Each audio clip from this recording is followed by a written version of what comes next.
Okay, what is up? Welcome to this video. Welcome to another software engineering concept in Python. Right here on IO General. To this video, we are going to look at SQLAlchemy versus Django ORM, the core differences. So Django ORM actually uses the active record pattern, directly mapping model classes to database tables, while SQLAlchemy employs the data mapper pattern, separating domain models from database schema.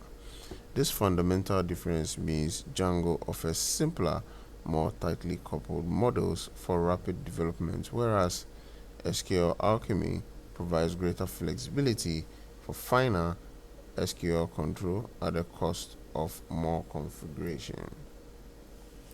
So we are going to look at the practical use cases, then we split for the use cases and when to choose which one, to consider some factors between the ORMs. Okay, so Django ORM strengths, it helps with auto migrations for rapid development, also good for seamless Django MVT integration. It's ideal for standard web apps, that's for the Django ORM.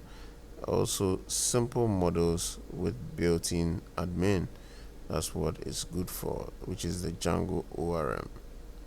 For SQLAlchemy, its advantages, it has complex query flexibility, also with precise relationship control, and it also works in any Python project. This can also support multi-database setups. You can choose Django ORM for standard web apps for prioritizing speed within Django, and SQLAlchemy for advanced SQL capabilities, custom database operations for non-Django projects. So that's it between the two, and if you have a question, do well to ask it in the comment section. Thank you once again.